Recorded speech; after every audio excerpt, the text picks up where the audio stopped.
কোনো মন্ত্ৰী M P এটা হ'লেও পোষ্ট দিয়া নাই মই পোৱা নাই আৰু পোষ্ট পোৱাও নাই হয়তো কোনোবাই পালেও শ্বেয়াৰ কৰিলে হয় এটা কোনো পোষ্টও দিয়া নাই কিন্তু ইভাগে আমাৰ লগত যিবিলাক খেলিব গৈছিলে আজি অৰুণাচলৰ পৰা হওক বা ত্ৰিপুৰাৰ পৰাই হওক বা বেলেগ ষ্টেটৰে হওক তো কোনোবা এজন প্লেয়াৰে যদি কিবা এটা মেডেলো পাইছে তো এজন হ'লেও কোনো মন্ত্ৰীৰ বিষয়ে এটা পোষ্ট হ'লেও দিছে মোৰ কথাটো হ'ল যদিনাখনেও আপোনাৰ ধৰি লওক এই পৃথিৱীৰ পৰা যাব লগা হয় মানুহে যাতে কয় মানুহটো বিৰাট ফিট আছিল দেই এখন চেলফি যাতে মৰা সময়তো লয় মোৰ কথাটো হ'ল ফিট দেখিব লাগিব তেতিয়াও লগা হ'লে 70 বছৰে হওক 80 বছৰে 90 বছৰে হওক মৰাৰ সময় ফটোখনো ফিট দেখিব লাগিব তাৰমানে উইথ কণ্ডিশ্যন মৰিব লাগিব তাৰমানে তো আমাৰ নিজৰে বেয়া লাগে আৰু নিজে চিনাকি দিব লাগে মই খেলিব গৈছিলোঁ এইবাৰ মই পাইছোঁ দেশৰ কাৰণে ৰূপ পাইছোঁ তো এয়া য'ত ডিপাৰ্টমেণ্টৰ পৰা খেলিব যায় যি গেমত য'ত বেলেগ জেগাত বেলেগ ষ্টেটত আমাৰ ইণ্ডিয়াৰ বেলেগ ষ্টেটত আপোনাৰ ধৰি লওক ৰেলৱেৰ পৰা এয়াৰফ'ৰ্চৰ পৰা তো খেলিবলৈ যায় কিমানখিনি সন্মান ডিপাৰ্টমেণ্টটো ৱাইজ তেওঁলোকক প্ৰমোশ্যন দিয়ে আৰু আমাৰ ইয়াতে খেলিব যোৱাৰ পিছত কোনো নাম গোন্ধই নাই তাৰপিছত যেতিয়া জিমত যাওঁ সদায় ভাবোঁ মোৰ জিমটো যদি ৰাতি থাকিব দিলে হয় মই পালে মানে ৰাতিয়ে থাকি দিম তাৰমানে পালে শুই থাকিম ফ্ল'ৰত ৱেইটবিলাকলৈ চাই তাৰমানে বিৰাট ইচ্ছা তাৰমানে জিমটো শুব দিলে কিজানি গোটেই ৰাতি মাৰিলোঁ হয় মই তো সেই ভাৱটো মোৰ তাৰমানে যেতিয়াই জিমত আহোঁ সদায় হয় মোৰ সেই ভাৱটো তো ভাবা বস্তুবিলাক কিজানি ভগৱানেও ভাবে নেকি ইয়াক এটা নিজে জিম দিয়া ভাল ই শুয়ে যি কৰে কৰি থাকক তাক এটা জিম দিম মই সেইকাৰণে প্ৰিপেয়াৰ কৰোঁ যদি নিজে সেই যোগাৰখিনি হোৱা যেন পাওঁ তেতিয়া খেলিব যাওঁ যদি নহয় তেতিয়াহ'লে খেলিবও নাযাওঁ তেনে ক্ষেত্ৰত লগ বন্ধুৰ পৰা ধাৰ লোৱা যায় নিজৰ ইভেণ্ট গ'ল পৰ্যন্ত বন্ধ কৰি থোৱা আছে এতিয়া ক'লে বেয়া শুনি তাৰে EMI দি থাকোঁ আগতে খেলিব যোৱা গ'ল্ড লোনৰ এতিয়ালৈকে গ'লখিনি লৈ অহা নাই EMIটো ভৰি থাকোঁ কিন্তু তো সেই হিচাপে যোনে ট্ৰেইন কৰে সিও এপ্ৰিচিয়েশ্যন পায় তাৰো কাৰণে কোনোবাই যদি চিন্তা কৰে তেতিয়া ভাল লাগে এটলিষ্ট তো মানে কেনেকুৱা এটা আপুনি স্কুলখনৰ কোনো নাম কোৱা নাই স্কুলখন কেনেকুৱা কোৱা নাই তাতে পঢ়ি যোৱা ষ্টুডেণ্টটোক এপ্ৰিচিয়েট কৰি আছে কিন্তু তেতিয়া হেডমাষ্টাৰটো কেনেকুৱা লাগিব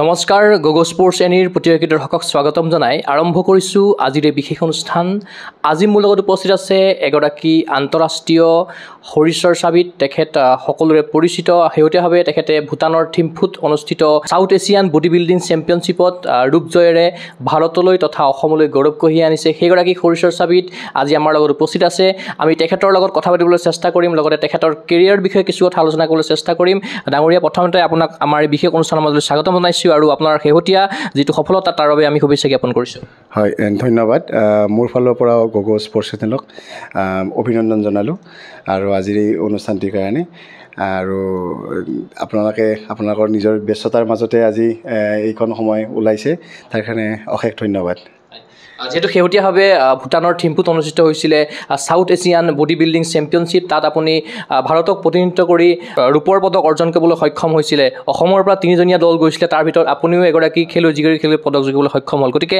থিম্ফুৰ কিছু অভিজ্ঞতা আমি জানিব বিচাৰিছোঁ হয় সদ্যহতে হৈ যোৱা ভূটানত 15তম সাউথ এছিয়ান বডি বিল্ডিং কম্পিটিশ্যনত মই অসমৰ ফালৰ পৰা ভাৰতক প্ৰতিনিধিত্ব কৰিছিলোঁ তাত 70 কেজি শাখাত মই ৰূপৰ পদক পাইছিলোঁ তাত আমাৰ অসমৰ পৰা 3জনীয়া দলটো আছিল আৰু এজন আছিল ৰিংকু দাস তেখেতেও 75 কেজিত ৰূপৰ পদক পাইছে আৰু ছায়ামণি বৰুৱা তেখেতে ব্ৰঞ্জৰ পদক পাইছে চ' থিম্ফু চাই অভিজ্ঞতাখিনি ভালেই লাগিছিলে কাৰণ তাত মই একচুৱেলি ভূটান আগতে যোৱা নাছিলোঁ ফাৰ্ষ্ট টাইম গৈছিলোঁ তাতে ভূটানখনত এখন বিদেশত খেলি পেলাই এটা বেলেগেই সেয়া পোৱা যায় মই আগতেও তেনে গৈছিলোঁ কিন্তু IBBF ফালৰ পৰা মই ফাৰ্ষ্ট টাইম গৈছিলোঁ আৰু IBBFৰ ট'টেলি সুকীয়া মানে কমপ্লিট কম্পিটিশ্যন ট'টেলি সুকীয়া হয় তাত আপোনাৰ ষ্টাৰ্টিঙত মাৰ্চ পাছৰ পৰা আৰম্ভ কৰি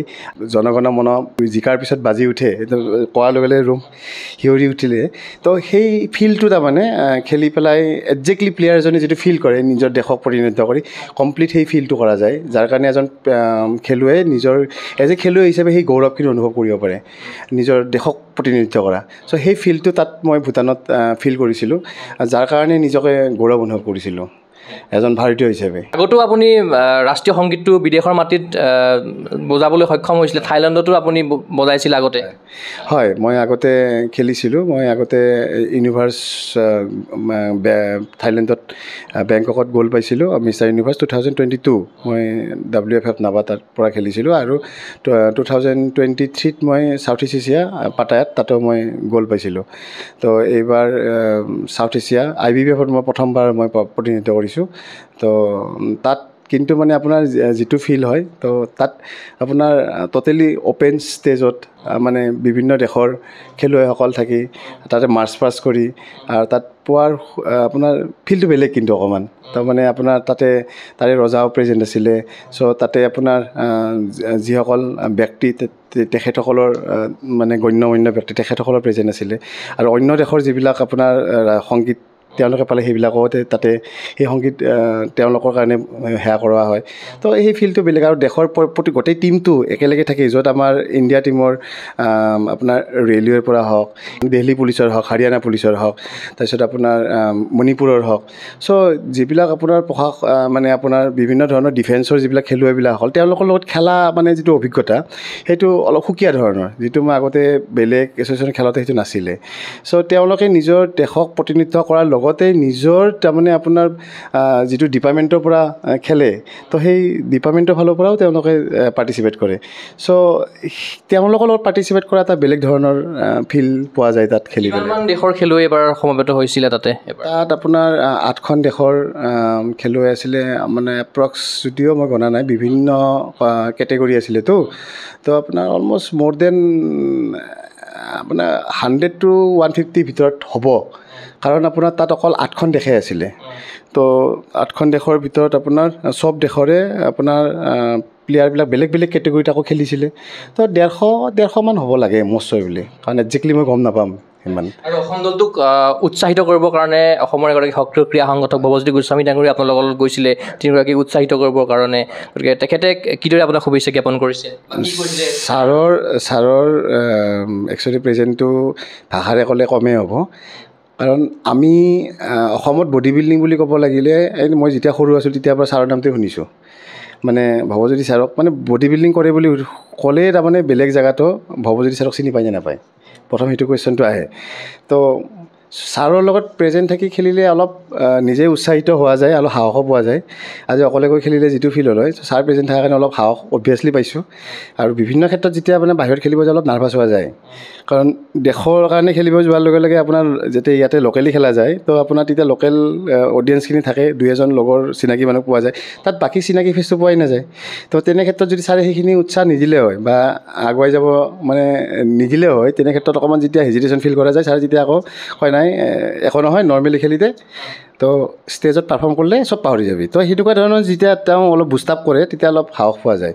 তো ছাৰৰ তাৰমানে যেনেকৈ পজিঙৰ ক্ষেত্ৰত হওক নৰ্মেলি ষ্টেজ পাৰফৰ্মেঞ্চৰ ক্ষেত্ৰত হওক ছাৰে যিখিনি তাৰমানে আমাক উৎসাহিত কৰে তো প্ৰতিজন খেলুৱৈ তাৰমানে তেওঁৰ প্ৰেজেণ্টটো অবভিয়াছলি ফিল কৰে আৰু তেওঁ আৰু আমি পোৱাৰ পিছত তেওঁ বেছি এক্সাইটেড হয় বেছি এক্সাইটেড হৈছোঁ সেইকাৰণে ছাৰক প্ৰেজেণ্টটো আমি কেতিয়াও পাহৰিব নোৱাৰোঁ আৰু ছাৰৰ যিখিনি অৰিহণা তো বডি বিল্ডিঙত আমি সদায় শলাগিব লাগিবই এবাৰ বাই ৰোডেদি গ'ল হয় বাই ৰোডেদি গৈছোঁ তো সেইটো এটা বেলেগ এক্সপিৰিয়েঞ্চ তাৰমানে আমাৰ যাওঁতে একচুৱেলি কি হ'ল খেলিবলৈ যোৱা টাইমতকৈ আমি ধৰি লওক এদিন দেৰি হৈ গ'ল বিভিন্ন কামৰ কাৰণে হওক তো আৰু প্লাছ তাতে বাকী খেলুৱৈবিলাকো মানে আপোনাৰ যিটো ভূটান বৰ্ডাৰ তাতে সেয়া বুলি কয় ফুল চিলিং নেকি ফুল চিলিং তো তাত ইমিগ্ৰেশ্যন চেণ্টাৰত আপোনাৰ কি হয় পাছ ওলাওঁতে সেইদিনাখনে হলিডে আছিলে মষ্টলি সিহঁতৰ গভৰ্ণমেণ্ট কিবা 11 তাৰিখ তো সেইকাৰণে যাতে আমি সোনকালে গৈ পাওঁ সেইকাৰণে বাহিৰত যোৱা গ'ল বাহিৰত গৈ তাত প্ৰেজেণ্ট হৈ নিজৰ আমাৰ ইয়াৰে গাড়ী থৈ তো দাদা এজন লগত গৈছিলে আমাৰ তেখেতেও যথেষ্টখিনি সহায় কৰিছে ৰঞ্জিত দা তো তেওঁৰ গাড়ীত গৈ তাতে আমি গাড়ী থৈ আকৌ সিহঁতৰ গাড়ী ভাড়া কৰি গাইড লৈ পেলাই গ'লোঁ গাইড এজন লগত থাকে পাৰ ডে গাইডৰ পইচা দিব লাগে পাৰ পাৰ্চনৰ পইচা দিব লাগে মোৰ বাৰু খেলুৱৈ দিব লগা হোৱা নাই তো সেইটো এটা বেলেগ এক্সপিৰিয়েঞ্চ তাৰমানে গাইডজন লগত থাকে গাইডজনৰ কাৰণে এখন গাড়ী ল'ব লাগে পাৰ ডে অলপ খৰচী হয় তাত তাৰমানে আপোনাৰ তো 3,000 টকা নে কি পাৰ ডে গাইডজনৰ খৰচ গাড়ী এখন আপোনাৰ 4,000 টকাকৈ পাৰ দিয়ে দিয়ক আকৌ পাৰ পাৰ্চন 1,200 টকাকৈ তো তাৰমানে এক্সট্ৰা 10,000 to 15,000 এটা এক্সট্ৰা ভৰা যায় তাত হোটেলৰ খৰচৰ বাহিৰে তো অলপ গাড়ী নিনিয়াই ভাল গাড়ী নিলেতো কি আপোনাৰ 4,500 টকা পাৰ দিব লাগে সিহঁতৰ গাড়ী লৈ আকৌ ভাড়া ল'ব লাগে কাৰণ গাইডজন গ'লেতো আপোনালোকৰ গাড়ীত যাবই, তো পাৰ পাৰ্চন গাড়ী গাইড এইবিলাক এক্সট্ৰা এজন মানুহে আকৌ এক্সট্ৰা 10,000 to 15,000 পইচা যোৱা যায়, অলপ কষ্টলি হয়। যদিও ওচৰ যায় বাকী খৰচ পাতি নাই, এইবিলাক এক্সট্ৰা সিহঁতৰ ৰুলছ এণ্ড ৰেগুলেশ্যন অলপ এক্সট্ৰা খৰচ যায় আৰু। কিন্তু ভাল লাগে মানে জেগাটো বেছি সেয়া ডাঙৰ জেগাও নহয়, আমাৰ ধৰি লওক আমাৰ শ্বিলং তিলঙৰ নিচিনাই সৰু জেগা অকণমান জেগা, কিন্তু ক্লিন জেগা। কিন্তু ইভাগে আপোনাৰ সেই বাহিৰা এই গাইড চাইডৰ খৰচখিনি অলপ বেছি আৰু তাত। যিহেতু সকলোৰে সোণ জিনাৰ সপোন থাকে, এইবাৰ আপুনি তাৰ পৰা কিছু আঁতৰত থাকিলে, হয়তো তাৰ কাৰণেও চেষ্টা কৰিছিলে, কিন্তু অলপ নহয় ক'ৰবাত মানে আক্ষেপ এটা থাকি গ'ল নেকি?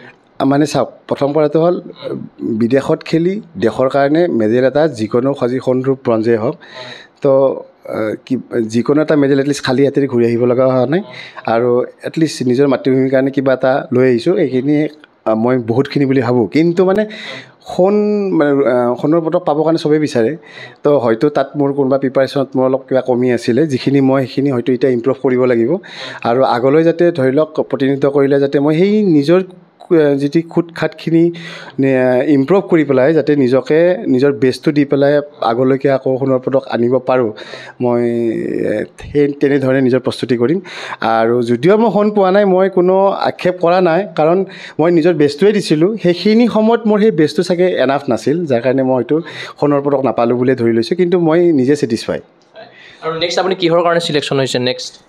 চিলেকশ্যন মানে এতিয়া ধৰি লওক মই প্ৰিপাৰেশ্যন কৰিম যদি সকলোখিনি মিলি আহে, কাৰণ এতিয়া আমাৰ খেলিম বুলি ভাবিলেও ধৰি লওক সেই হিচাপে প্ৰিপেয়াৰ কৰিবও লাগিব, আৰু নিজৰ খৰচ পাতিৰ কথাও আছে। বডি বিল্ডিং বহুত কষ্টলি, বডি বিল্ডিং বুলি নহয় যিকোনো গেমেই খৰচটো আছেই, কাৰণ আপুনি নৰ্মেলি খেলা আৰু এখন ইণ্টাৰনেশ্যনেল গেমৰ কাৰণে প্ৰিপেয়াৰ কৰি পেলাই বিদেশত খেলিবলৈ যোৱা বহুত ডিফাৰেঞ্চ হয়।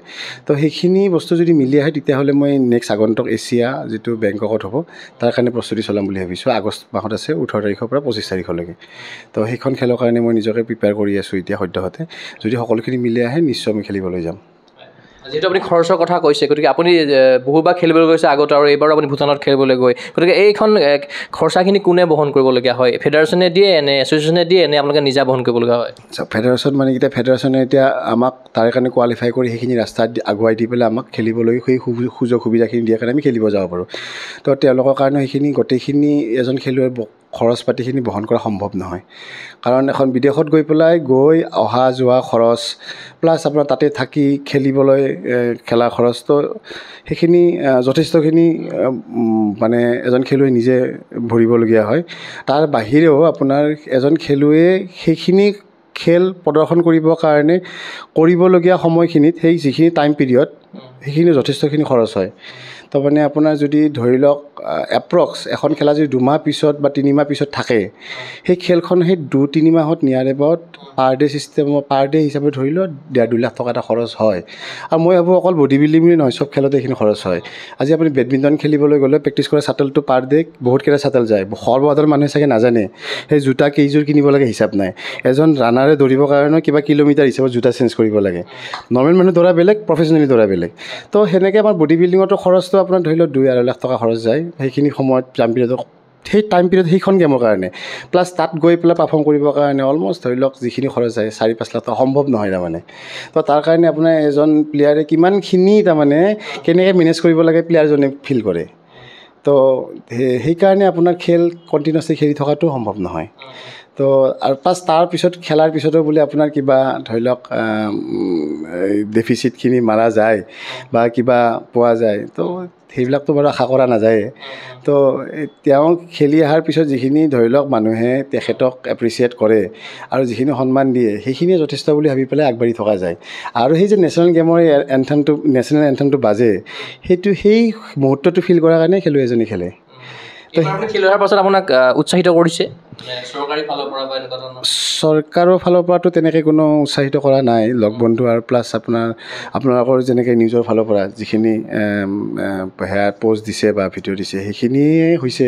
তাৰ বাহিৰে চৰকাৰৰ ফালৰ পৰা কোনো একো সেয়া কৰা নাই, আৰু তেনে ক্ষেত্ৰত আগতেও কৰা নাই। তো সেই ক্ষেত্ৰত কোনো সামাজিক মাধ্যমত হ'লেও মন্ত্ৰী MLA সকলেতো ধৰি লওক এটা পোষ্ট হ'লেও দিয়ে, আমি দেখা পাওঁ, গতিকে আপোনাৰ ক্ষেত্ৰত হোৱা নাই নেকি? নাই, কোনো মন্ত্ৰী MLA এটা হ'লেও পোষ্ট দিয়া নাই, মই পোৱা নাই আৰু পোষ্ট পোৱাও নাই। হয়তো কোনোবাই পালেও শ্বেয়াৰ কৰিলে হয়, এটা কোনো পোষ্টো দিয়া নাই। কিন্তু ইভাগে আমাৰ লগত যিবিলাক খেলিব গৈছিলে, আজি অৰুণাচলৰ পৰা হওক বা ত্ৰিপুৰাৰ পৰাই হওক বা বেলেগ ষ্টেটৰে হওক, তো কোনোবা এজন প্লেয়াৰে যদি কিবা এটা মেডেলো পাইছে তো এজন হ'লেও কোনো মন্ত্ৰীৰ বিষয়ে এটা পোষ্ট হ'লেও দিছে যে আমাৰ অনুপ প্লেয়াৰে অমুকত সোণ জিকিবলৈ সেয়া সক্ষম হৈছে। তো তেনেকুৱা এটা পোষ্টে তাৰমানে কি কৰে বেলেগ একো নহয়, যিবিলাক ষ্টুডেণ্ট আছে আমাৰ বা যিবিলাক ল'ৰা বডি বিল্ডিংটো লৈ বা অন্য শৰীৰ চৰ্চাই হওক বা বিভিন্ন তেনেকুৱা খেল খেলি নিজকে পাৰ্টিচিপেট কৰিম বুলি ভাবি আছে বা আপকামিং জেনেৰেশ্যন যিবিলাক ল'ৰাবিলাক সিহঁতকেইটা উৎসাহিত হয়, হয় দাদাই যেনেকৈ তাতে খেলি আহিছে, তেখেতে যেনেকৈ পাইছে, আজি এজন আমাৰ ধৰি লওক মন্ত্ৰী বিষয়া এজন এটা পোষ্ট এটা দিছে, তো সেই পোষ্টটোত আকৌ বেলেগে আকৌ এপ্ৰিচিয়েট কৰে, তো সিহঁত উৎসাহিত হয়। কিন্তু সেই ক্ষেত্ৰত যদি কোনো গুৰুত্বই নিদিয়ে তেতিয়া এনেকুৱা লাগে যেন কোনোবা কাম নোহোৱা গেম এটা খেলি আছে। তো আমাৰ নিজৰে বেয়া লাগে আৰু নিজে চিনাকি দিব লাগে, মই খেলিব গৈছিলোঁ এইবাৰ, মই পাইছোঁ দেশৰ কাৰণে ৰূপ পাইছোঁ। তো এয়া য'ত ডিপাৰ্টমেণ্টেলি ডিপাৰ্টমেণ্টৰ পৰা খেলিব যায় যি গেমত, য'ত বেলেগ জেগাত বেলেগ ষ্টেটত আমাৰ ইণ্ডিয়াৰ বেলেগ ষ্টেটত আপোনাৰ ধৰি লওক ৰেলৱেৰ পৰা এয়াৰফ'ৰ্চৰ পৰা তো খেলিবলৈ যায়, কিমানখিনি সন্মান ডিপাৰ্টমেণ্টটো ৱাইজ তেওঁলোকক প্ৰমোশ্যন দিয়ে, আৰু আমাৰ ইয়াতে খেলিব যোৱাৰ পিছত কোনো নাম গোন্ধই নাই। তো প্লেয়াৰজন হতাশ হোৱা যায়, কিন্তু চাব লাগিলে এতিয়া এনেকুৱা হৈছে নিজৰ কাৰণে খেলোঁ আৰু নতুন জেনেৰেশ্যনকেইটা উৎসাহিত কৰিবৰ কাৰণে খেলোঁ, সিহঁতৰ কাৰণে খেলোঁ। তো এতিয়া আশা বাঢ়ি দিছোঁ তাৰমানে আকৌ। আমি দেখা পাইছিলোঁ সামাজিক মাধ্যমত অৰুণাচলৰ কেন্দ্ৰীয় মন্ত্ৰী কিৰেণ ৰিজিজু ডাঙৰীয়াও, যিহেতু অৰুণাচলৰ এগৰাকী ছোৱালীও তেখেতে তাতে গ'ল্ড মেডেল পাবলৈ সক্ষম হৈছে, তেখেতে কিন্তু সামাজিক মাধ্যমত পোষ্টটো দিছে। মই সেইকাৰণে আপোনাক এই প্ৰশ্নটো কৰিছোঁ, কেন্দ্ৰীয় মন্ত্ৰী এগৰাকীয়ে কিন্তু পোষ্ট দিছে অৰুণাচলৰ। হয় দিছে, মানে তেখেতসকলক উৎসাহিত কৈছে, তাতে পোষ্টত লিখাও আছে যে নতুন জেনেৰেশ্যনে যাতে এই মানে আপোনাৰ তেখেতৰ এই এচিভমেণ্টত উৎসাহিত হয়, তেওঁলোকক সেইকাৰণে মানে অনুপ্ৰাণিত কৰিবৰ কাৰণে তেখেতে সেই পোষ্টটো দিছে বুলি তাতে পোষ্টটো লিখা আছে অলমষ্ট। আৰু তেখেতক আগলৈকেও যাতে তেওঁ আকৌ দেশক প্ৰতিনিধিত্ব কৰি বা অৰুণাচলৰ নাম সেয়া কৰে, তাৰ কাৰণেও তেওঁ সেই পোষ্টটোত লিখিছে। তেনে কৰিলে কি হয়, নিজৰ ভাল লাগে যে এটলিষ্ট আপোনাক এনকাৰেজ কৰিছে, আৰু নেক্সট আকৌ খেলিবলৈ গ'লে আপুনি এটলিষ্ট হ'ব আকৌ এইবাৰ যদি জিকো এটলিষ্ট মোক আকৌ মোৰ কাৰণে পোষ্ট দিব। তো নিজৰ এটলিষ্ট কি হয়, নিজৰে ভাল লাগে, এটলিষ্ট আপুনি খেলি আছে গম পাইছে, বেলেগে 10জন মানুহে গম পাইছে আপুনি খেলিব গৈছে। তো তেনে ক্ষেত্ৰত তাৰমানে টকা পইচা বেলেগ কথা, কিন্তু আপোনাৰ ধৰি লওক আপোনাক যদি মানুহৰ আশীৰ্বাদ, মানুহৰ মৰম সেইখিনি যাতে আপোনাৰ যদি চবেই ফিল কৰে, তেতিয়াহ'লে আপোনাৰ খেলি ভাল লাগে, বেলেগ একো নাই। নহ'লে এনেকুৱা হৈছে খেলি গৈ আহিছে, কোনো গম নাপায়, জিকি আহিছে যেন ঘৰৰ কাৰণে খেলি আহিছে, এনেকুৱা টাইপ হয়। দুখ লাগে নেকি মনতে? ধৰি লওক এই অৰুণাচলৰ কথাই ক'লোঁ, দুখ লাগে তাৰমানে কি আপোনাৰ ফেচবুকটো খুলিলেই তাৰমানে পোষ্ট বেলেগ হৈ দেখা পাওঁ। তো আপোনাৰ তেনে ক্ষেত্ৰত কি হয়, আৰু বডি বিল্ডিঙৰ কাৰণে কিমান কষ্ট কৰিব লাগে এজন প্লেয়াৰে ফিল কৰে গোটেই বছৰটো। এটা দিনত তেওঁ ডায়েট ইফাল সিফাল কৰিব নোৱাৰে, এটা দিনত তেওঁ নিজৰ ৱৰ্কআউট ইফাল সিফাল কৰিব নোৱাৰে। তো সেই 24/12 মান্থ তেওঁ পূৰা ডিচিপ্লিন মেইনটেইন কৰিব লাগিব। আৰু আজি বেলেগ এটা গেম, আজি যদি মই ক্ৰিকেট খেলোঁ, আজি খেলখন খেলি উঠাৰ আগদিনা বা পিছদিনা মই যিকোনো খানা খাব পাৰিম, যিকোনো বস্তু, কিন্তু বডি বিল্ডাৰ এজনে খেলখন খেলি উঠাৰ পিছত যিকোনো গেম খেলি খানা খাব নোৱাৰে। তাৰ নিজৰ ডেফিনেশ্যন হওক, নিজৰ পাৰফৰ্মেঞ্চ হওক, নেক্সট দিনা তাৰ তেতিয়া বেয়া হ'ব। তাৰ সেই ৰুটিনটো, ডিচিপ্লিনটো সি 12 মাহে মেইনটেইন কৰিব লাগিব। আগদিনা কিবা বেয়া খাইছে যদিও তাৰ পাৰফৰ্মেঞ্চ বেয়া হ'ব। তো এটা একদম discipline diet, discipline workout maintain কৰা এজন প্লেয়াৰৰ কাৰণে সেই এপ্ৰিচিয়েশ্যনটো নোপোৱাটো বহুত মানে দুখৰ কথা। তাৰমানে কি জানে, মই আপোনাক কওঁ, বডি বিল্ডিংটো হয় ফাদাৰ অফ অল গেম বুলি কয়। আজি এজন বক্সিং খেলা হওক, এজন বেডমিণ্টন হওক, এজন মাৰাথন প্লেয়াৰ হওক, এজন ৰেচলাৰ হওক, ইটছ এণ্ড এভৰি গেমে কিন্তু প্ৰিপেৰেশ্যন কৰিব লাগিলে এজন বডি বিল্ডিং কৰা ল'ৰা বা শৰীৰ চৰ্চা কৰা ল'ৰাৰ পৰা এডভাইচ বা ট্ৰেইন ল'বই লাগিব। তেওঁ কোচজন বা ট্ৰেইনাৰজন এজন শৰীৰ চৰ্চাবিদ হিচাপে থকা মানুহ হ'বই লাগিব। শৰীৰ চৰ্চা মিনছ তেওঁ ফিটনেছ, তেওঁ মাচুলৰ ওপৰত নলেজ থকা মানুহ হ'বই লাগিব, কাৰণ তেওঁ সেই হিচাপে ট্ৰেইন কৰিলেহে তেওঁ সিমানখিনি ষ্টেমিনা আৰু সিমানখিনি প্ৰিপাৰেশ্যন কৰিব পাৰিব। এজন বেডমিণ্টন প্লেয়াৰে কিমান হিচাপত সেই ফিল্ডখনত তেওঁ এৰিয়াখিনিত কিমান টাইম, কিমান ষ্টেমিনা লৈ পেলাই তেওঁ তাত থাকিব, যিজন এজন সেয়া হৈছে শৰীৰ চৰ্চাবিদ হিচাপে তেওঁৰহে সেইখিনি নলেজ থাকিব, তেওঁ সেই হিচাপে প্ৰিপেয়াৰ কৰা। বাকী খেলখন খেলা ধৰি লওক আৰ্টটো বা সেয়াটো তেওঁ এজন বেডমিণ্টন তেওঁৰ কোচটো বেলেগ হ'ব পাৰে। এজন ফুটবলাৰ হওক, এজন আপোনাৰ জেভলিন প্লেয়াৰ হওক, এজন আৰ্চাৰী প্লেয়াৰ হওক, মোৰ তাত বিভিন্ন ধৰণৰ প্লেয়াৰ আহে, ষ্টুডেণ্ট আহে, আৰ্চাৰী খেলা ল'ৰাও আহে, ইভেন শ্বুটাৰো আহে, আৰু আপোনাৰ ফুটবল খেলা ল'ৰা হয়। মই প্ৰতিজন ল'ৰাক বেলেগ বেলেগ হিচাপে মই ট্ৰেইন কৰোঁ। সিহঁতক লোৱাৰ পৰ্চনত যাক ষ্টেণ্ড লাগে, মোক সিহঁতক লোৱাৰ পৰ্চনত ট্ৰেইন কৰোঁ। সিহঁতক যাৰ আৰ্চাৰী খেলে সিহঁতৰ শ্বল্ডাৰ পৰ্চনটো ষ্টেণ্ড থাকিব লাগিব, সেই হিচাপে মই ট্ৰেইন কৰোঁ। আৰু সিহঁতকেইটা পাৰফৰ্ম কৰি পেলাই যেতিয়া এচিভমেণ্ট কৰে সিহঁতৰ প'ষ্ট চলে, কিন্তু মই মোৰ প্ৰিপাৰেশ্যন কিন্তু কোনো প'ষ্ট নাপাওঁ।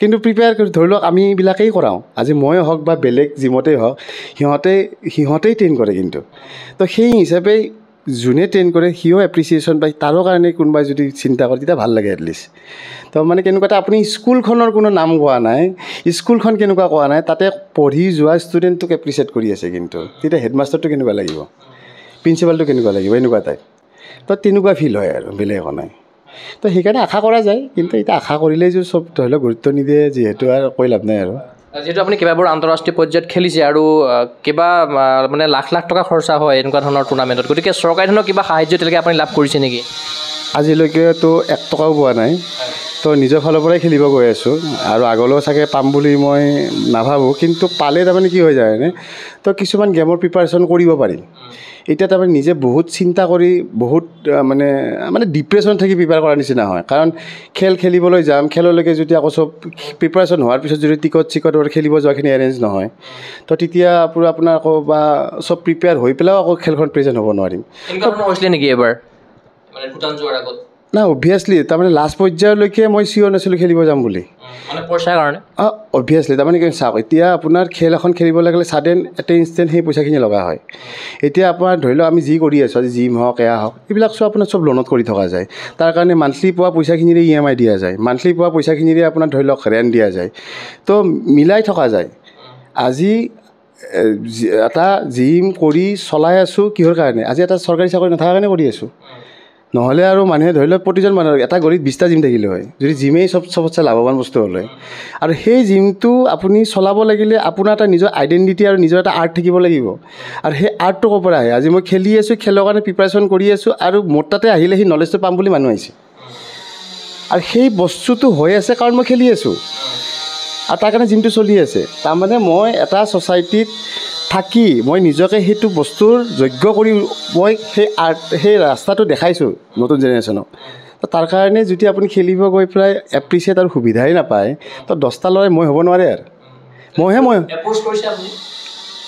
এতিয়া চাওক এতিয়া আপুনি খেল এখনৰ কাৰণে খেলিবলৈ গৈ যদি আপুনি ৰিকুৱেষ্ট কৰি এপ্ৰ'চ কৰিব যায় তো খেলখন খেলিব প্ৰিপাৰেশ্যনত তেনেকৈ সেই মেণ্টেলিটি কৰিব নোৱাৰিম আপুনি আশা কৰিব হ'ব বুলি ক'ব আশা কৰি পেলাই আপুনি প্ৰিপাৰেশ্যন কৰি থাকিব সময়ত নহ'ব তো সেইকাৰণে এতিয়া এনেকুৱা হৈ গৈছে বা মই আগতে বেলেগকো দেখিছোঁ তো কোনো ক্ষেত্ৰতো কাকো হেল্প কৰি পোৱাই নাই না তো মই সেইকাৰণে প্ৰিপেয়াৰ কৰোঁ যদি নিজে সেই যোগাৰখিনি হোৱা যেন পাওঁ তেতিয়া খেলিব যাওঁ যদি নহয় তেতিয়াহ'লে খেলিবও নাযাওঁ তেনে ক্ষেত্ৰত লগ বন্ধুৰ পৰা ধাৰ লোৱা যায় নিজৰ ইভেণ্ট গ'ল পৰ্যন্ত বন্ধ কৰি থোৱা আছে এতিয়া ক'লে বেয়া শুনি তাৰে EMI দি থাকোঁ আগতে খেলিব যোৱা গ'ল লোনৰ এতিয়ালৈকে গ'লখিনি লৈ অহা নাই EMIটো ভৰি থাকোঁ কিন্তু ৰিমাইণ্ডাৰো আহে মেছেজ খেলিব যোৱাৰ কাৰণে বন্ধ কৰি থৈ আহিছিলোঁ তাৰমানে টিকট কাটিব লাগে টিকটৰ পইচাটো নাই অলপ ছাডেন তাৰমানে সেই টিকটটো সেইখিনি সময়ত পইচাখিনি নিদিলে নহয় তো সেই টিকটৰ পইচাটো দিবৰ কাৰণে সেইখিনি সময়ত লগা পইচা ক'ৰ পৰা পাম গ'ল লোন বন্ধ কৰি থৈ পেলাই পইচাটো ছাডেন দিছোঁ দিয়াৰ পিছত খেলিব গৈছোঁ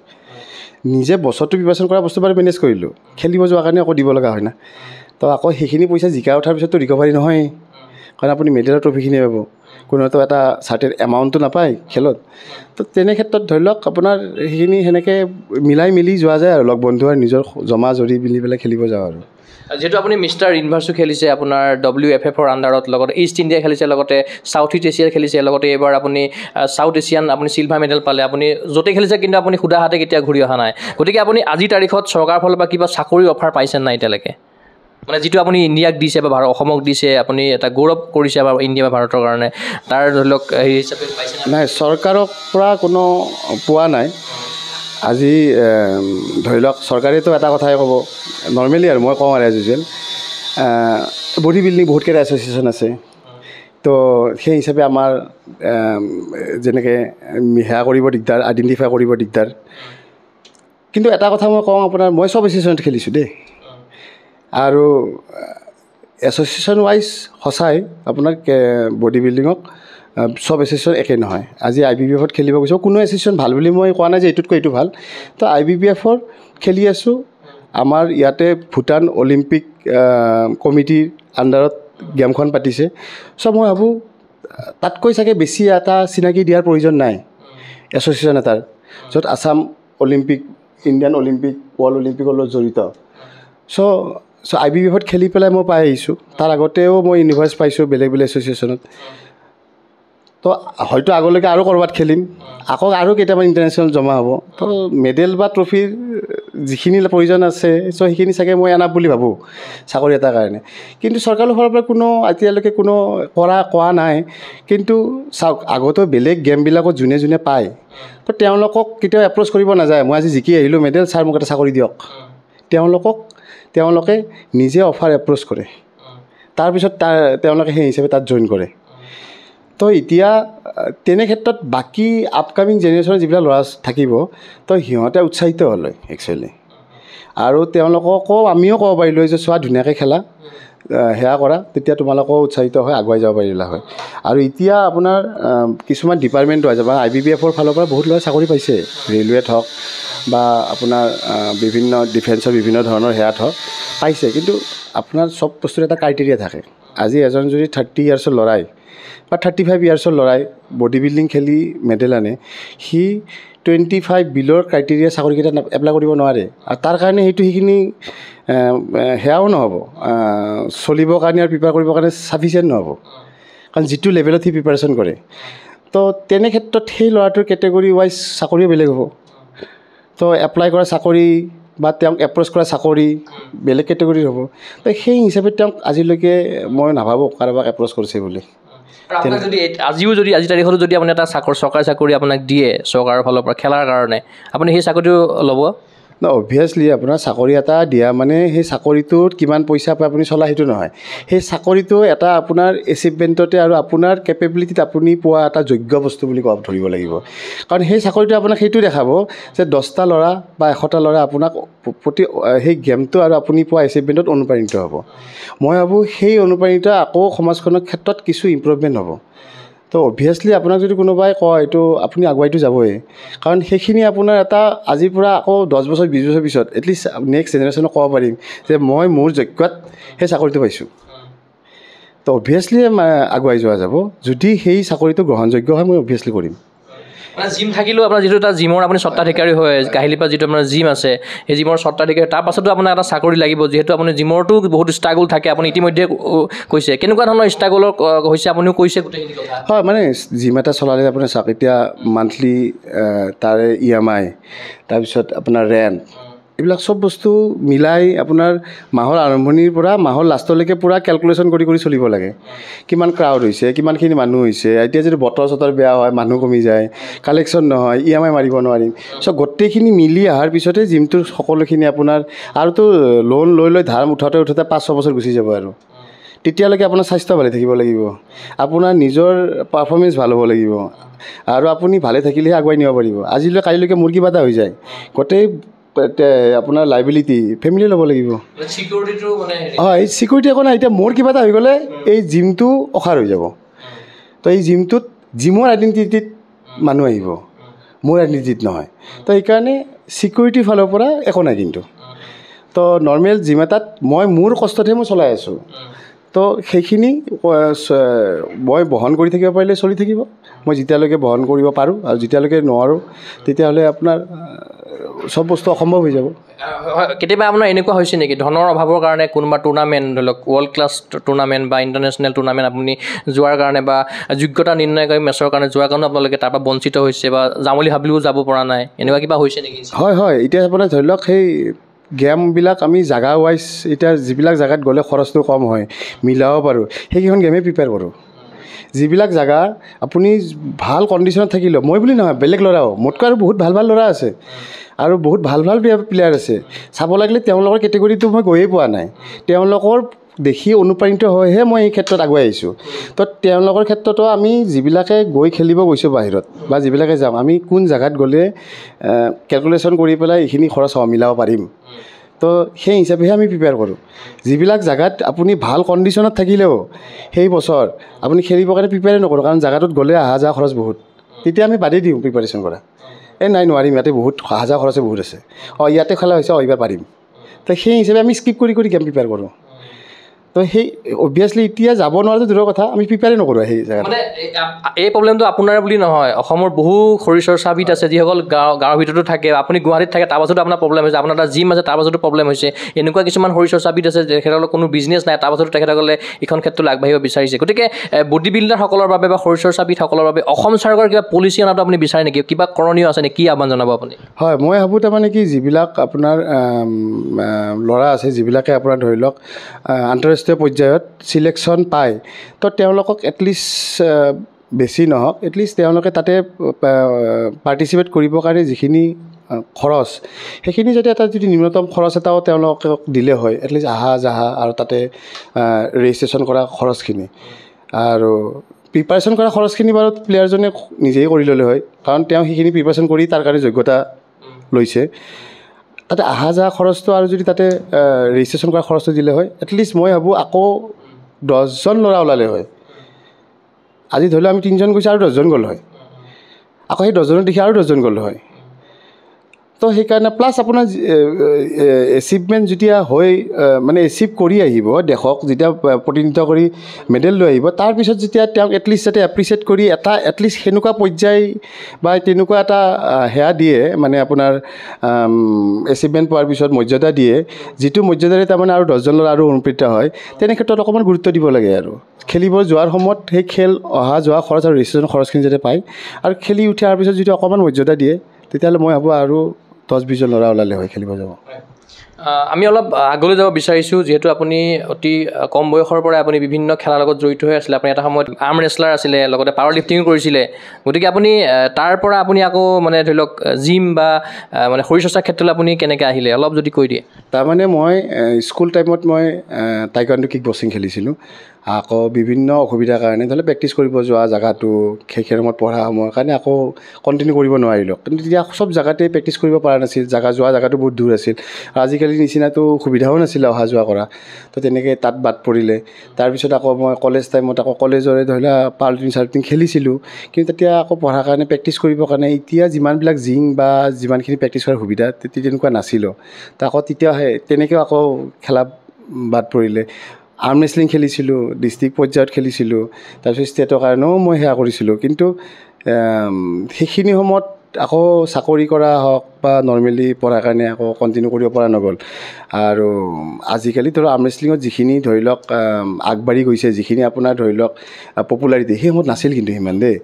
আৰু এতিয়া যথেষ্টখিনি আৰ্ম ৰেচলিঙৰ ক্ষেত্ৰতো আমাৰ অসম বহুত আগুৱাই গৈছে, আৰু তো তেনেকৈ আৰ্ম ৰেচলিঙো মই কৰা নগ'ল। আকৌ চাকৰি সূত্ৰে মই প্ৰেক্টিছ কৰিবও সুবিধা নাপাওঁ, কৰ্পৰেট ছেক্টৰত কৰিছিলোঁ, তো কৰ্পৰেট ছেক্টৰত আপুনি গমেই পায় ৰাতিপুৱাৰ পৰা ৰাতিলৈকে কাম কৰি থাকিব লাগে। তো 2008ত মই চাকৰিত সোমাইছিলোঁ আৰু 2022লৈকে কৰিছিলোঁ। তো 2008ৰ পৰা 2016লৈকে মই অলমষ্ট এক্সাৰচাইজ সিমান ভালকৈও কৰিব পৰা নাছিলোঁ আৰু কোনো গেমো খেলা নাছিলোঁ। তেতিয়া মোৰ চাকৰি সূত্ৰে খোৱা লোৱা অনিয়ম হ'ল, তাৰপিছত টাইম টেবুল আকৌ নিমিলা হ'ল, তো তেতিয়া মোৰ বহুতখিনি ৱেইট গেইন হ'ল, মই 70 কেজিৰ পৰা গৈ অলমষ্ট 102 কেজি হ'লোঁ।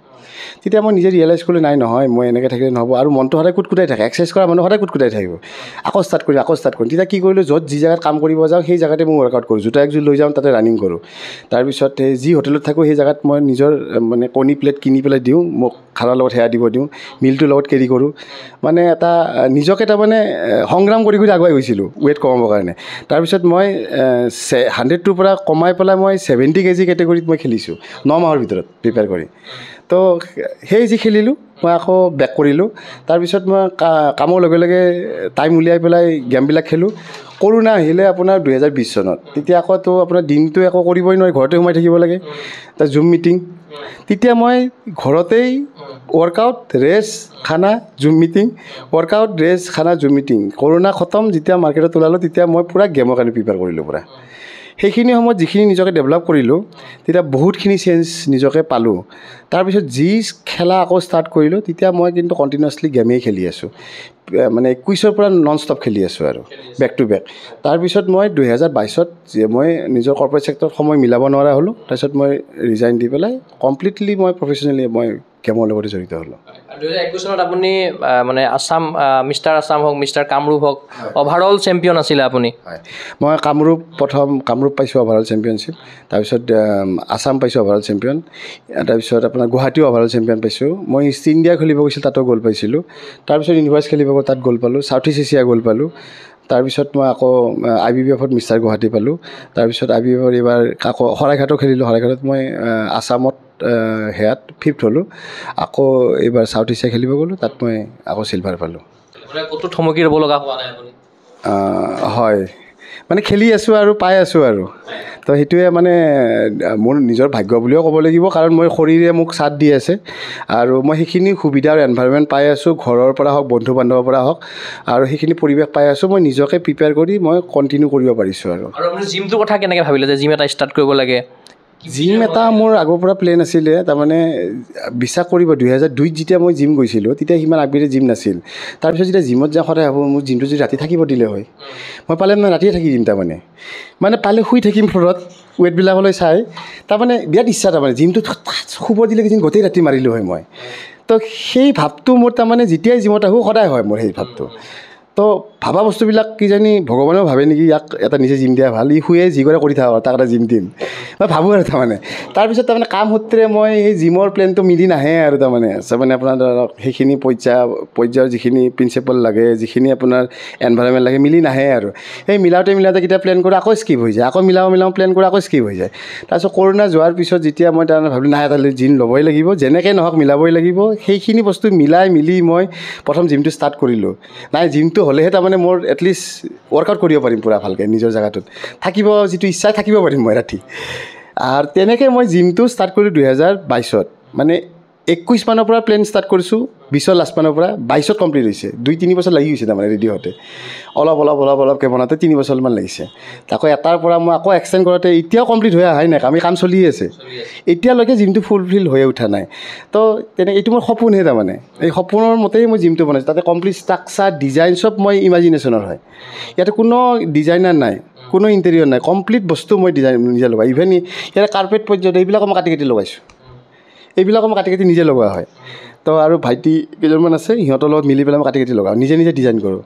তো এইটো মোৰ ড্ৰিমে হয়। ইভেন বিশ্বাস কৰোঁ, এইবাৰ যে চাউথ ইষ্ট এছিয়া খেলিব গৈছোঁ, তো তাতে মই 3-4 দিন ঘৰত যোৱা নাই। মই নিজৰ বাচ্ছাক 4 দিনৰ মূৰত লগ পাইছোঁ, দেখা পাইছোঁ। তাৰমানে ৰাতি দেৰি হৈ যায়, ক্লাইণ্টক শিকাই মোৰ প্ৰেক্টিছ চব মিলি যেতিয়া 11টা মান বাজি যায়, তেতিয়া মই আৰু ঘৰত গুচি নাযাওঁ, শুই দিওঁ। ৰাতিপুৱা উঠি আকৌ 4টা ৱৰ্কআউট কৰোঁ, ক্লাইণ্ট অহাৰ আগে। ইভেন যিজন ল'ৰা তলা খোলে মোৰ, সি ভাবে মই ঘৰত গৈছোঁ, দেখা পাই ৰাতিপুৱা গাড়ীখন আছে, যোৱাই নাই দেখোন। তলা খুলি ভিতৰত দেখা পাই মই আছোঁ, মই ট্ৰেডমিলত ৱাক কৰি আছোঁ, ৱৰ্কআউট কৰি ফিনিছ।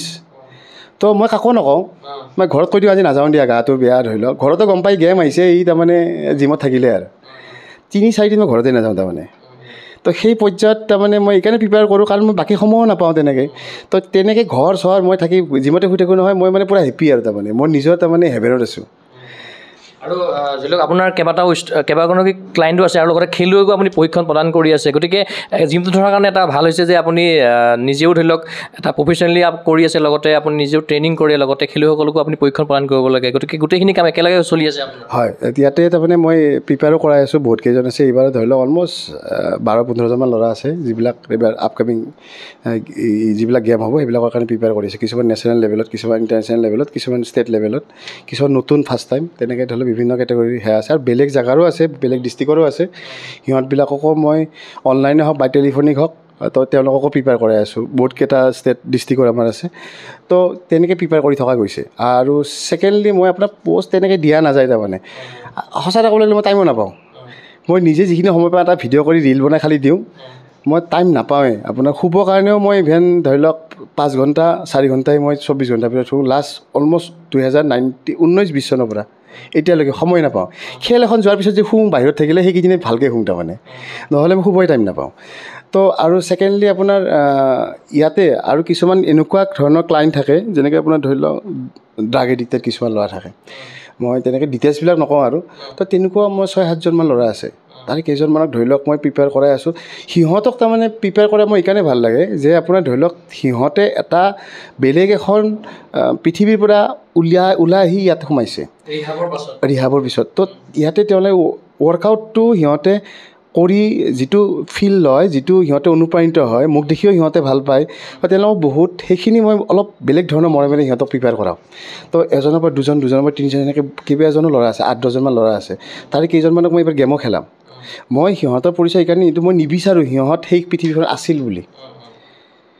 তো থাকা বুলি গম পালে সিহঁতক আৰু 10জনে 10টা কুৱেশ্যন সুধিব। মই সিহঁতক সেই বস্তুটো মনত কৰাই দিয়াটোৱে নিবিচাৰোঁৱেই তাৰমানে, যাতে সিহঁতে নৰ্মেল মানুহ হৈ খেলক আৰু সিহঁতক দেখি আৰু 10জন ল'ৰা আহক। তো তেনেকৈ বহুতকেইজন ল'ৰাক মই তেনেকৈ প্ৰিপেয়াৰ কৰাই আছোঁ ইয়াত। আৰু সিহঁতে সেই হিচাপে আগবাঢ়িও আছে, এইবাৰ খেলিব বহুতকেইজনে। চ' তেনেকৈ মই বহুতকেইজন ধৰি লওক ল'ৰাক আৰু বহুতকেইজন ফিজিকেল হেণ্ডিকেপ মানুহ থাকে ইয়াতে। আপোনাৰ ধৰি লওক পেৰালাইজ হোৱা মানুহ আছিল, যিবিলাকক মই ধৰি লওক ফিজিকেলি ফিট কৰাই, ৱৰ্কআউট কৰাই তেওঁলোকক ধৰি লওক এটা বেলেগ ফেজলৈকে দিছোঁ। ইভেন এজন দাদা আছিলে, তেওঁতো পেচমেকাৰ লগোৱা আছিলে, তেওঁক মই বডি বিল্ডিং খেলাই দিছোঁ। বডি বিল্ডিং খেলিছোঁ, মিষ্টাৰ আছামত তেওঁ পাৰ্টিচিপেট কৰি পজিশ্যনো পাইছে। তো তেনেকুৱা কেটেগৰীৰ ক্লাইণ্ট আছে যিবিলাকক মই ধৰি লওক প্ৰিপেয়াৰ কৰাওঁ, হতাশ নকৰাওঁ তাৰমানে। যিবিলাকৰ কাৰণে সম্ভৱ নহয় তেওঁলোকক সেই ক্ষেত্ৰত মই সম্ভৱ কৰাই পেলাই খেলখনত তাৰমানে তেওঁলোকক অনুপ্ৰাণিত কৰাওঁ। আপুনি গুৰু কাক মানে? আপোনাৰ গুৰু কোন আছিলে বা বৰ্তমান প্ৰশিক্ষক কোন আপোনাৰ? এতিয়া চাব লাগিলে তেনেকৈ মোৰ গুৰু হিচাপে গুৰু নাই এট প্ৰেজেণ্ট। তাৰমানে মই নিজকে, নিজৰ কৰ্ম আৰু নিজৰ ডিচিপ্লিনটোকে মই গুৰু বুলি ভাবোঁ। আৰু প্ৰথম মই গুৰু হিচাপে ধৰি লওক মই দীপক গগৈ ছাৰৰ তাতে মই প্ৰথম ট্ৰেইন লৈছিলোঁ। তো 2020ত, তো সেই হিচাপে 21ৰ পৰা মই গেম খেলিছিলোঁ। তো ধৰি লওক তেওঁ ধৰি লওক যি ধৰণে প্ৰিপেয়াৰ কৰে, তেওঁ যি ধৰণে আগবাঢ়ে, তো সেইবিলাক বস্তু মই ফ'ল' কৰিছিলোঁ। আৰু প্ৰেজেণ্টলি যিবিলাক গেমৰ কাৰণে মই প্ৰিপেয়াৰ কৰোঁ, মই নিজে নিজৰ ধৰি লওক সদায় কৰিবলগীয়া ৱৰ্কআউটখিনি, সদায় কৰিবলগীয়া সেই ডায়েটখিনি, সেইখিনি মই মেইনটেইন কৰোঁ। আৰু মই ভাবোঁ এটা সুস্বাস্থ্য আৰু মানে আপোনাৰ সুস্বাদু খানা আপুনি যদি ৰেগুলাৰ বেচিছত খাই থাকে, তেতিয়া আপোনাৰ এটা বডিটো বেলেগ ফেজলৈকে যায়। আৰু যিবিলাক ধৰি লওক খেলুৱৈ পাৰফৰ্ম কৰে, তেওঁলোকৰ ধৰি লওক যিবিলাক ৰুটিন, সেইবিলাক ষ্টাডি কৰা যায়। তো সেই হিচাপে মই আগবাঢ়োঁ একচুৱেলি। আৰু মই ভাবোঁ যে আপুনি যদি এটা ধুনীয়া ডায়েট আৰু ৱৰ্কআউট মেইনটেইন কৰি আপুনি এখন ৰুটিন ৰেগুলাৰ বেচিছত কৰে নহয়, তো চবৰে কাৰণে সম্ভৱ হয়। এইটো নহয় অৰে ৰাতি পঢ়ি পেলাই আপুনি পৰীক্ষাত বহিব মানে ভাল ৰিজাল্ট পাবৰ কাৰণে। সদায় ধুনীয়াকৈ একে ধৰণৰ আপুনি পঢ়িব লাগে, তেতিয়া এক্সামৰ কাৰণে আপুনি সেই প্ৰিপেয়াৰ কৰিবৰ কাৰণে সুবিধা। নহ'লে আপুনি কুৱেশ্যন পেপাৰখন অৰে ৰাতি পঢ়িব, পৰীক্ষাৰ আগদিনাখনে টোপনি নামাৰাকৈ, পৰীক্ষাত সেই আপোনাৰ সহজ পেপাৰখনো মস্ত টান যেন লাগিব। তো সেইকাৰণে সদায় ডিচিপ্লিন মেইনটেইন কৰি ভাল ডায়েট কৰি ৱৰ্কআউট কৰি আগবাঢ়িব লাগে। তেতিয়া কোনো গুৰুৱে আপোনাক আগবঢ়াই দিব নোৱাৰে যদি আপুনি নিজে কষ্ট নকৰে। গুৰুৱে আপোনাৰ ৰাস্তা দেখাব পাৰিব, গুৰুৱে আপোনাক ভাল আইডিয়া দিব পাৰিব, কিন্তু আপুনি যদি নিজে নকৰে কেতিয়াও আগবাঢ়িব নোৱাৰিব। কথাটো হ'ল এইটো, আপুনি আদৰ্শ হ'ব লাগে বেলেগৰ কাৰণে, কিন্তু আপুনি যদি নিজে আদৰ্শ ল'ব যায়, তো তেতিয়াহ'লে আপুনি কি গেম খেলিব? তো সেইকাৰণে আপোনাৰ মই ভাবোঁ ডিচিপ্লিন আৰু নিজৰ কনচিষ্টেঞ্চি আৰু নিজৰ আপোনাৰ ৰেগুলাৰিটিটোৱে মই এটা আপোনাৰ গুৰু বুলি ভাবোঁ। কথাটো হ'ল এইটো। বৰ্তমান সময়ত আপোনাৰ বয়স 40ৰ পাৰ হৈছে, গতিকে শৰীৰ চৰ্চা আপুনি কিমানমান বয়সলৈকে কৰিম বুলি ভাবিছে? মানে প্লেনিং কি আছে? মই নিজৰ এচিভমেণ্ট এতিয়া চাব লাগিলে পোৱাই নাই, তাৰমানে ছেটিছফাই হোৱাই নাই। তাৰমানে নেখেলোঁ বুলি ভাবোঁ, আকৌ মনটো মানে কুটকুটাই। মই বিশ্বাস কৰোঁ এইবাৰ খেলি উঠাৰ পিছত মই ভাবিছিলোঁ এইখন খেলি নেখেলোঁ কিছুদিন। খেলি উঠি যেতিয়া মই আপোনাৰ মেডেলটো পালোঁ, হোটেলৰ ৰুমত আহিছোঁ, হোৱাটছআপত তাৰমানে মিছেছে মোক কৈছে, হোৱাটছআপতে কল কৰিব পাৰি, ৱাইফাইটো কল কৰি কৈছে হেৰি নেক্সট গেম কি আছে। তাৰপিছত মই কৈছোঁ এছিয়াখন আছে, যে প্ৰিপেয়াৰ কৰা আৰু এইবাৰ গ'ল নাপালা নাই, আফচোচ নকৰিবা, সেইখনত অলপ ভালকৈ কৰিলে গ'ল পাবা দিয়া। মই তোমাৰ ভিডিঅ' চালোঁ, ফটোকেইটা চালোঁ, বেয়া নাছিল কণ্ডিশ্যন, আকৌ ট্ৰাই কৰা। আকৌ মোক মিছেছে তাৰমানে এই জেক দিয়াৰ নিচিনা আকৌ জেকালে আকৌ এনকাৰেজ কৰিলে, তুমি আৰু খেলা। যি মোৰ মাথাত সোমালে মই আকৌ মাথাত নাই খেলিব লাগিব আৰু পিছত দেখা যাব, আকৌ নেক্সট গেমখন খেলিম আৰু। তো তেনেকৈ তাৰমানে আপোনাৰ উৎসাহিত কৰিলে আকৌ আগবাঢ়ি যোৱা যায়। তো মই ভাবোঁ যেতিয়ালৈকে মানে দেহাই চাথ দিয়ে, শৰীৰে ছাপৰ্ট কৰে, তেতিয়ালৈকে খেলিম। তাৰপিছত আকৌ তাৰ লগতে বেলেগ কৰণীয় কামখিনিও আছে, আকৌ বেলেগ ষ্টুডেণ্টবিলাককো খেলাব লাগিব। তো পাৰালৈকে খেলিম। যেতিয়ালৈকে মোৰ কথাটো হ'ল যদিনাখনেও আপোনাৰ ধৰি লওক এই পৃথিৱীৰ পৰা যাব লগা হয়, মানুহে যাতে কয় মানুহটো বিৰাট ফিট আছিল দেই, এখন চেল্ফি যাতে মৰা সময়তো লয়। মোৰ কথাটো হ'ল ফিট দেখিব লাগিব তেতিয়াও, লগা হ'লে 70 বছৰে হওক, 80 বছৰে, 90 বছৰে হওক, মৰাৰ সময় ফটোখনো ফিট দেখিব লাগিব। তাৰমানে উইথ কণ্ডিশ্যন মৰিব লাগিব তাৰমানে। যিহেতু আপোনাৰ পৰিয়ালতো খেলুৱৈ হিচাপে আছিলে, আপোনাৰ ককা এগৰাকী মল্লযোদ্ধা আছিলে, দেউতা এগৰাকী আপোনাৰ ট্ৰিপল জাম্প আছিলে, লগতে আপোনাৰ মামাও এগৰাকী জেভলিন থ্ৰ'ৱাৰ আছিলে। গতিকে ঘৰুৱাভাৱেও আপুনি খেলুৱৈৰ কিছুমান পৰিৱেশ পাইছিলে। হয়, তাৰমানে কি জানে, মোৰ ককা ৰেচলাৰ আছিল বুলি মই নিজে গম পোৱাই নাছিলোঁ। আমাৰ ককা যেতিয়া ঢুকোৱাৰ পিছত যেতিয়া প্ৰতিদিনত পেপাৰ কাটিংটো পঢ়িলোঁ, মানে দেখিলে যে পৰীক্ষাত মল্লযুঁজাৰু অমুকৰ আজি দেহাৱসান, আৰে ককা ৰেচলিং খেলিছিল। তেতিয়া মই দেউতাক সুধিছোঁ, দেউতা ককা ৰেচলিং খেলিছিল? অঁ, ককা ৰেচলিং খেলিছিল। তো তেতিয়াহে মই গম পাইছোঁ ককা ৰেচলাৰ আছিল। তো তাৰমানে ককা ৰেচলিং খেলিছিলে। তাৰপিছত ইপিনে আমাৰ দেউতা ট্ৰিপল জাম্প খেলিছিলে। তো দেউতাই কৈছে মই কলেজৰ সময়ত ট্ৰিপল জাম্প খেলিছিলোঁ, ইউনিভাৰ্চিটিৰ আণ্ডাৰত ট্ৰিপল জাম্প খেলিছিলোঁ। কিন্তু দেউতাই ইপিনে নেশ্যনেল গেম চেম খেলা নাছিলে, কাৰণ দেউতাই চাকৰি সূত্ৰে তেতিয়া সময় নাপালে আৰু। কিন্তু মামা মোৰ জেভলিন থ্ৰ'ৱাৰ আছিল, মামা ন'ন আছিল বিৰাট। মামা জেভলিং মানে তেতিয়া নেশ্যনেল লেভেলতো খেলিছিলে, আমাৰ ষ্টেট লেভেলতো খেলিছিলে। মামাক চবেই জানে তাৰমানে জেভলিন থ্ৰ'ৱাৰ, ডিছকাছ, শ্বৰ্টফুট আৰু জেভলিন। আৰু ইপিনে ককাটো ক'লোৱে, দেউতা ট্ৰিপল জাম্প খেলিছিল। আৰু আমাৰ সৰু মামা যিজন আছিলে তেওঁ ৰয়িং মানে নাও খেল, আৰু সেয়া কুকুমাত যে আমাৰ কয় নাও খেল, তো তেনেকৈ খেলৰ লগত জড়িত আছিল। মোৰ খুৰাও যিজন আছিল, সৰু খুৰা, তেওঁ শ্বৰ্টফুট খেলিছিলে। শ্বৰ্টফুটত তেওঁ খুব মানে আমাৰ ল'ৱাৰ আছাম চবেই জানে, তেওঁ ষ্টেট লেভেল নেশ্যনেল লেভেললৈকে শ্বৰ্টফুট খেলিছিলে। তো আমাৰ ঘৰৰ মানুহ জড়িত আছিলে যদিও মানে মইহে নাছিলোঁ ক'তো। তো মই মানে আপোনাৰ বাই ডিফল্ট এতিয়া বডি বিল্ডিঙত পৰিলোঁ আৰু আপোনাৰ ছোৱালীকো আপুনি বেডমিণ্টনলৈ আগবঢ়াই দিছে। হয়, তাই বেডমিণ্টন এতিয়া প্ৰশিক্ষণ লৈ আছে, তাই বেডমিণ্টন খেলে। তো তাইকো ধৰি লওক পিছলৈকে, তাই যিহেতু নিজে ইচ্ছা কৰিছে বেডমিণ্টন, তো এতিয়া বেডমিণ্টন তাই প্ৰিপাৰেশ্যন কৰি আছে। পিছলৈকে চাওঁ, যদি ধৰি লওক তাই ভালকৈ আগবাঢ়িব পাৰে, নিশ্চয় তাই মানে প্ৰতিনিধিত্ব কৰিব পাৰিব আৰু। আপোনালৈ মোৰ শেষতো প্ৰশ্ন, আপুনি নিজকে কি হিচাপে চাব বিচাৰে ভৱিষ্যতে? আপোনাৰ সপোনৰ প্ৰত্যাশা কি আছে আপোনাক লৈ পেলাই? মই একচুৱেলি নিজক লৈ মানে কি, মই বিচাৰোঁ যাতে বডি বিল্ডিংটো আমাৰ অসমৰ সেইটো পৰ্যায়লৈকে যায়, যাতে আন্তঃৰাষ্ট্ৰীয় পৰ্যায়ত এটলিষ্ট অসমৰ খেলুৱৈক চিনি পায়। মানে অসম বুলি কোৱাৰ লগে লগে বডি বিল্ডিঙত ধৰি লওক অমুক জেগাৰ অমুক প্লেয়াৰৰ জেগাৰ পৰা নেকি, তো সেই পৰ্যায়ত তাৰমানে অসমক বডি বিল্ডিংটো চিনি পোৱাটো বিচাৰোঁ। যেনেকৈ আমাৰ ধৰি লওক আৰ্নল্ডৰ নামটো যেনেকৈ আহে, সেই পৰ্যায়লৈকেতো বাৰু যাব নোৱাৰি, কিন্তু এদিন যাব। সেই দিনৰ প্লেয়াৰ এটালৈকে আজিৰ পৰা বেছটো বনাব লাগিব। আজি আমি আগবাঢ়ি গৈ সেই পৰ্যায়ৰ বেছটো বনালেহে আজিৰ জেনেৰেশ্যনৰ প্লেয়াৰটো সেই পৰ্যায়লৈকে যাব পাৰিব। তাত যাতে আমাৰ বাহিৰত যাতে আজি অলিম্পিয়া লেভেলতে হওক, যেনিবা তেনেকুৱা ক্ষেত্ৰত আৰ্নল্ড ক্লাছিকতে হওক, তেনে জেগাত যাতে আমাৰ অসমৰ প্লেয়াৰে প্ৰতিনিধিত্ব কৰি পদক ল'ব পাৰে বা পজিশ্যন পাব পাৰে। তো তাৰ কাৰণে বেছটো আমি এতিয়াৰ পৰা বনাব লাগিব। আৰু এতিয়াৰ পৰা বনাব লাগিলে এতিয়া জেনেৰেশ্যনৰ ল'ৰা এটাই সেই গেমটোত ইণ্টাৰেষ্টেড হৈ আগবাঢ়িব লাগিব, যাতে মই বডি বিল্ডিঙে কৰিম। এইটো নহয় এইটো কৰিব নোৱাৰিলে সেইটো কৰিব নোৱাৰিলোঁ, এতিয়া বডি বিল্ডিঙে কৰিম দে, সেইটো নহয়। তো সেই বডি বিল্ডিংটোত এইম কৰি যাতে আগবাঢ়ে, বা তেওঁলোকৰ গাৰ্জেনেও যাতে বিচাৰে যে মোৰ ল'ৰাটো এটা বডি বিল্ডাৰ হ'ব, তেতিয়াহে তাৰমানে আপোনাৰ মই ভাবিম যে য়েছ, মোৰ নিজৰ সাৰ্থক হ'ল নিজৰে। তো মই সেই পৰ্যায়ত বিচাৰোঁ তাৰমানে। আৰু আপোনাৰ নিজকে মিষ্টাৰ অলিম্পিয়াৰ পৰ্যায়ত কিবা চাওক? নাই, অলিম্পিয়া পৰ্যায়লৈকে যোৱাৰ মই নাভাবোঁ যে সেইটো পৰ্যায়লৈকে মই নিব পাৰিম। কাৰণ সেই পৰ্যায়লৈকে মই এইটো কোৱা নাই যে মই বেলেগক ডিম'টিভেট কৰা নাই বা নিজৰ ওপৰত সেই কনফিডেণ্ট নাই বুলি নকওঁ। সেই পৰ্যায়লৈকে যাবৰ কাৰণে যিটো কষ্ট কৰিব লাগে আৰু সেই পৰ্যায়লৈকে যাবৰ কাৰণে যিটো কেটেগৰীত সেয়া কৰিব লাগে, সেইখিনি কৰিবৰ কাৰণে সেই সময়, সুযোগ, সুবিধা চব মিলি আহিব লাগিব।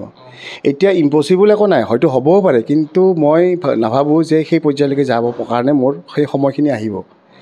কিন্তু মই বিচাৰোঁ যাতে এটলিষ্ট মই ট্ৰেইন কৰা ষ্টুডেণ্ট হওক বা মই জনা আমাৰ অসমৰ বাকী খেলুৱৈ যাতে সেই পৰ্যায়লৈকে যাব পাৰে, যাতে অকল পাৰ্টিচিপেট কৰা নহয়, উইনাৰ হ'ব পাৰে, যাতে এটলিষ্ট সেই লাইন আপটোত যিটো টপ 10 মিষ্টাৰ অলিম্পিয়া, সেই লাইন আপটোত যাতে বডি বিল্ডিঙত থিয় দিব পাৰে, সেইটো বহুত ডাঙৰ এচিভমেণ্ট আৰু।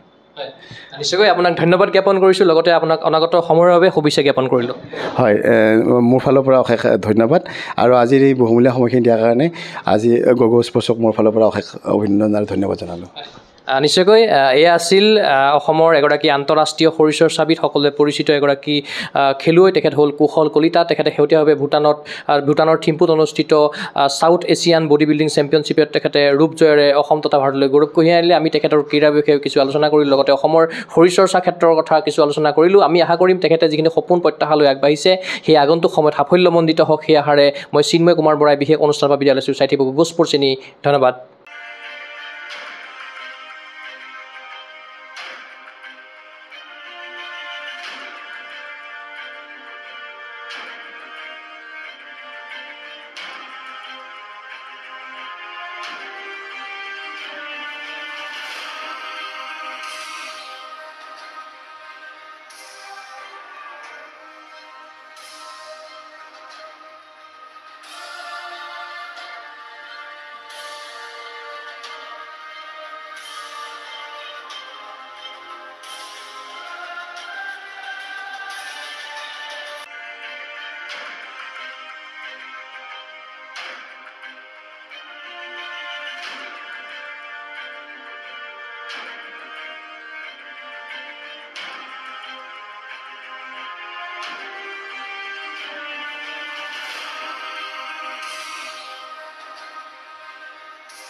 ফিজিকেল এডুকেশ্যন বিষয়ত ডিগ্ৰী পাঠ্যক্ৰমৰ কাৰণে অসম তথা উত্তৰ পূৰ্বাঞ্চলৰ প্ৰথমখন শিক্ষানুষ্ঠান অভিৰুচি ইনষ্টিটিউট অৱ ফিজিকেল এডুকেশ্যন।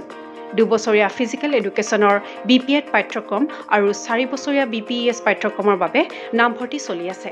বিতংকৈ জানিবৰ বাবে আজি যোগাযোগ কৰক। যোগাযোগৰ নম্বৰসমূহ হৈছে 9435100098, 7002 33540, 88765210998, website www.aipguwahati.in